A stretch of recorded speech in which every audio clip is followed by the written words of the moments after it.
Joe Vazquez is at police headquarters in Richmond right now. Joe? And Liz, Richmond police say the girl may be with a 21-year-old man and possibly another man who may be holding her captive. And Ken, the messages use the word criminals to describe the 4 victims who happen to be African American. I talked to 2 men today here in the neighborhood, one white, one black, who called this very insensitive. Alan, that 25-year-old cyclist is here at Highland Hospital. His mother tells us that the surgeons told her he's not doing well. According to the Sheriff's Department, 8 men, known as the Alder Point 8 after the name of their town, formed a posse, confronted the man they believed to be the suspect, shot him twice, once in the arm and once in the leg, and then forced him to take them to the body. Hi, Ann. Yeah, this is tough. Now, we're in Napa, southwest Napa, and this is pretty dramatic. This is the kind of scene we're seeing around the area here.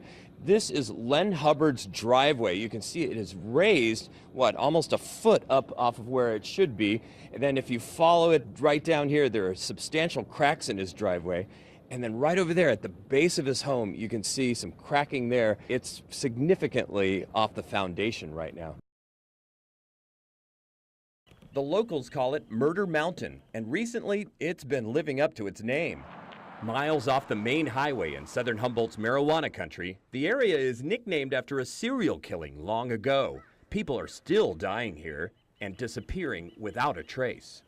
Take the case of Garrett Rodriguez, a young surfer from San Diego. He was just the best. Funny, smart, loving, kind. His aunt, Bonnie Taylor, says even though his family begged him not to, Garrett took off 2 years ago to work on a marijuana farm here. He was told he could make a lot of money. At first, he checked in regularly with the family. Then, suddenly, last spring, silence. So I was worried what was going on up there. I'm trying to call him in the meantime as well, and I couldn't get a hold of him. These cases are becoming more and more frequent up in our area. Chris Cook is a private eye hired by the family.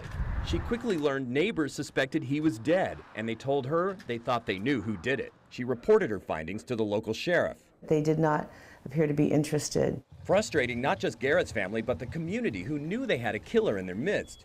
After months with no arrests, folks in the nearby town of Alder Point decided to take the law into their own hands. According to the Sheriff's Department, 8 men, known as the Alder Point 8 after the name of their town, formed a posse, confronted the man they believed to be the suspect, shot him twice, once in the arm and once in the leg, and then forced him to take them to the body. An anonymous call alerted the sheriff, who confirmed it was Garrett, buried in a shallow grave. He'd been shot to death.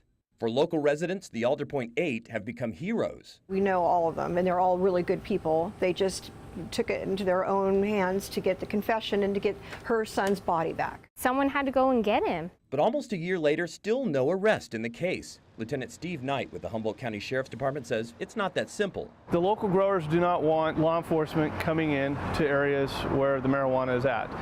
They're afraid that we'll see the marijuana and we'll take it from them, and that is their living. He says since the vigilantes also committed crimes, they're not likely to come forward as witnesses. It's just like it is back in the Prohibition days. Many of these communities will try and solve those problems on their own, and calling law enforcement is a last resort. And by the time that happens, unfortunately, the problem has magnified and we may have a homicide.